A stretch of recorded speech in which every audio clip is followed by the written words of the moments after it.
Bienvenue dans cette contemplation. Aujourd'hui, avant la leçon du jour, le cours nous invite à étudier cette question.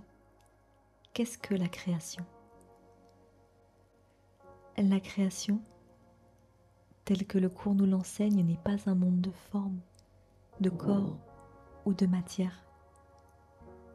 Elle n'est ni le bruit des villes, ni le mouvement des saisons.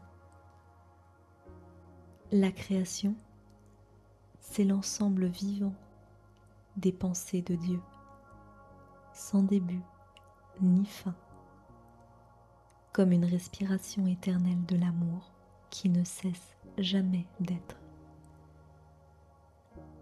Rien n'a jamais été ajouté et rien n'a jamais été retiré.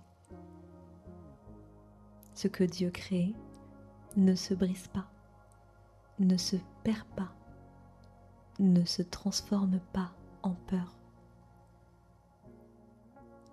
Chaque être, chaque esprit, chaque extension de son amour demeure intacte, comme des braises invisibles sous la cendre de l'oubli. Créer, c'est laisser l'amour se prolonger de lui-même sans effort. Ainsi, Dieu n'a pas créé un monde extérieur, il a engendré un Fils. Et ce Fils est sa propre extension, lumineuse, éternelle, consciente de tout ce qu'elle contient. Et même si nous avons cru nous être éloignés de cette source, même si nous nous sentons parfois comme un instrument désaccordé, la note parfaite demeure en nous, silencieuse, mais jamais détruite. La création n'est opposée qu'à l'illusion, pas au monde.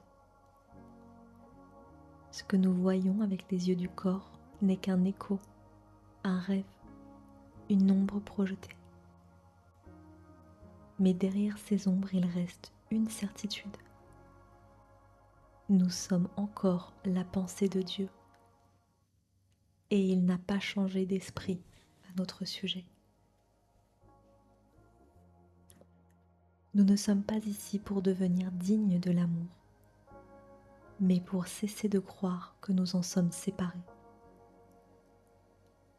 Notre seule fonction est d'ouvrir un passage, comme on entr'ouvre une fenêtre dans une pièce longtemps fermée, et de laisser revenir ce qui n'est jamais parti.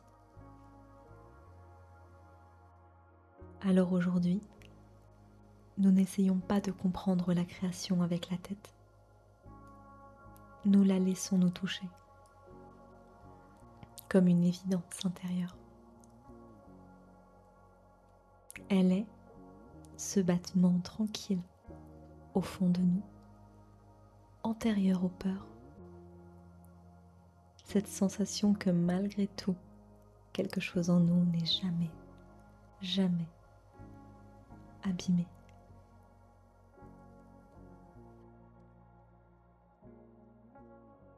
Et c'est ainsi que commence la leçon 321. Père, ma liberté est en toi seul. J'ai longtemps cru que la liberté, c'était choisir moi-même. Contrôler, décider, préserver mon autonomie. Et pourtant, ce que j'appelais liberté, à cet endroit, me fatiguait. Elle demandait de prévoir, de se défendre, de ne jamais relâcher l'attention. Et aujourd'hui, le cours demande ce retournement. Et si la vraie liberté consistait à cesser de me guider moi-même? Non pour obéir aveuglément, mais pour laisser une autre intelligence douce, stable, bienveillante, marcher devant moi. Je ne comprenais pas ce qui me rendait libre. Je cherchais en vain jusqu'à ce que j'entende ta voix. Maintenant, je choisis de ne plus me guider moi-même.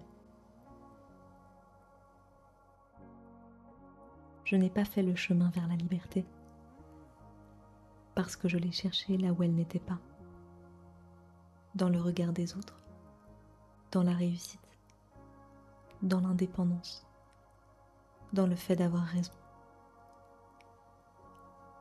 Et pourtant, la liberté ne m'a jamais quittée. Elle dormait en Dieu, en moi.